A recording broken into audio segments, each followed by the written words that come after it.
Sebgugugu the Glutton.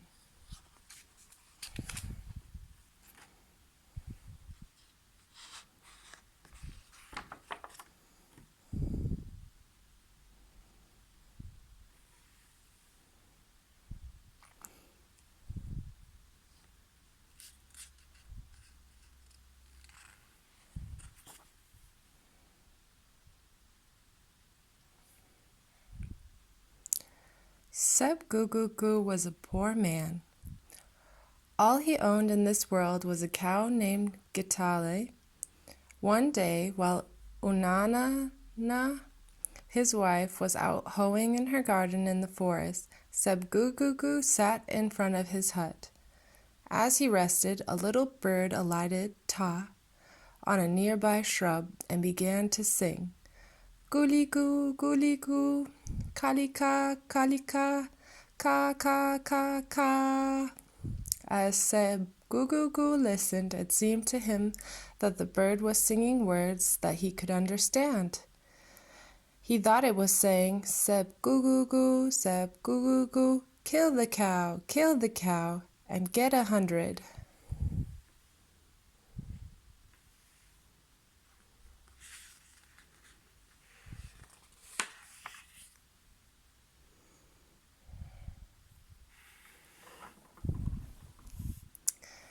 At the end of the day, when Unanana returned with their baby Tsitu and their little boy Zabala, the bird came again and saying, Goo, kalika, kalika, ka. Sebgugugu said, Listen, Unanana, do you hear what the bird is saying? Saying, cried Unanana, it is only singing. Sebgugugu said, It is saying, Sebgugugu, kill the cow and get 100. Nonsense, cried Unanana. You are just hungry for meat. No, said Sebgugugu. I think Imana is sending us a message through that bird. Unanana listened again as the bird sang, but she could hear no words. She said, Sebgugugu, we have to feed our children on Gitale's milk. If you kill her, they will starve. Please don't do anything foolish.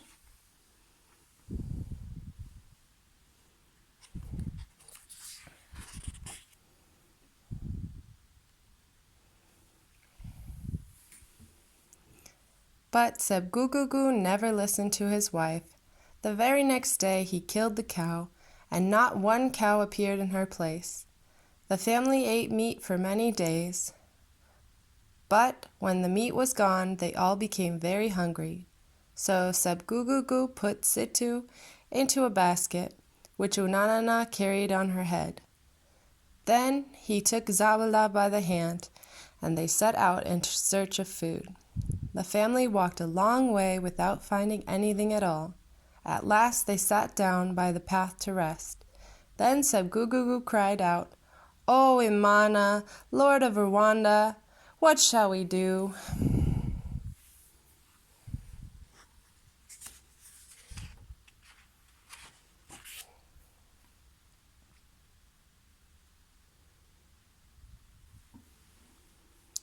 Imana heard, and he suddenly appeared before them. He led them to a wonderful vine with all kinds of fruits and vegetables growing on it. He said, "You may pluck the fruit, but do not harm the vine." For many days the family lived off the bounty of that vine. Then one day Sebgugugu said, "Unanana, that plant would produce more if I trimmed it." "Oh, Sebgugugu," cried Unanana, "remember what Imana said. Don't do anything so foolish."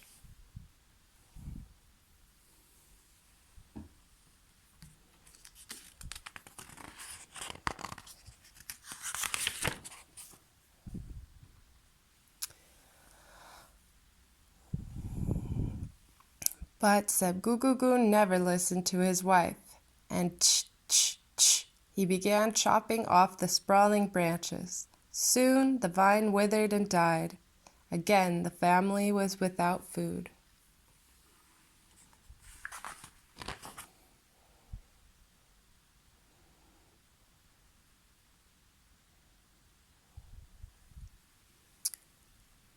And again Sebgugugu prayed to Imana for help. This time the Creator led them to a great rock with a crack in it. At a word from Imana, food came bubbling out of the opening.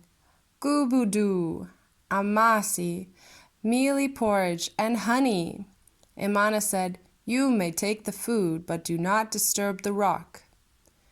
For many days the family lived off that food, but it came forth slowly. It took a long time to fill a basket, and one day Sebgugugu said, "The crack is too narrow. I'm going to make it wider." Unanana cried, "Oh, Sebgugugu, don't do anything foolish."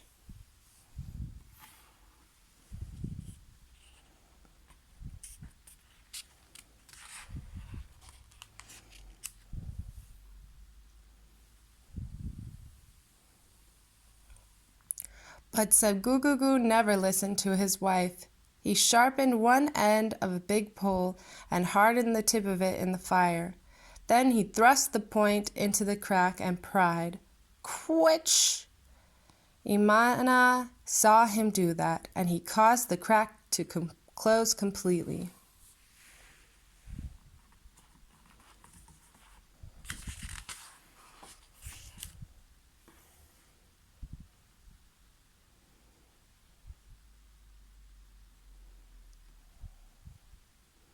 Again the family was without food.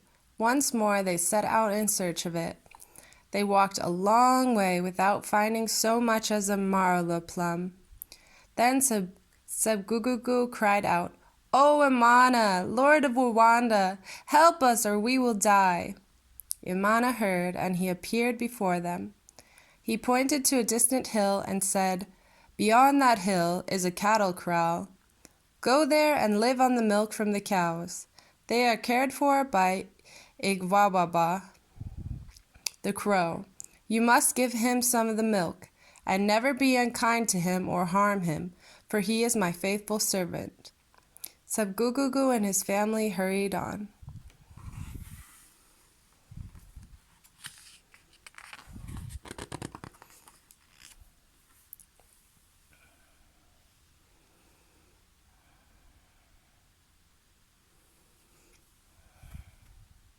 Sebgugugu and his household lived near that cattle kraal for several years, but finally Sebgugugu became restless.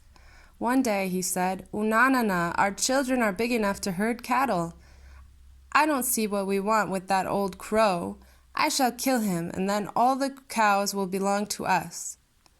"Oh," Sebgugugu begged Unanana, "please don't do anything foolish."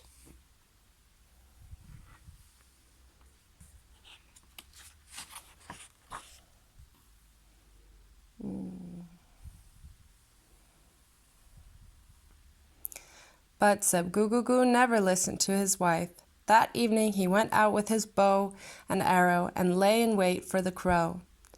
When Igwababa came driving the cattle through the gate, Sebgugugu let the arrow fly. Chee!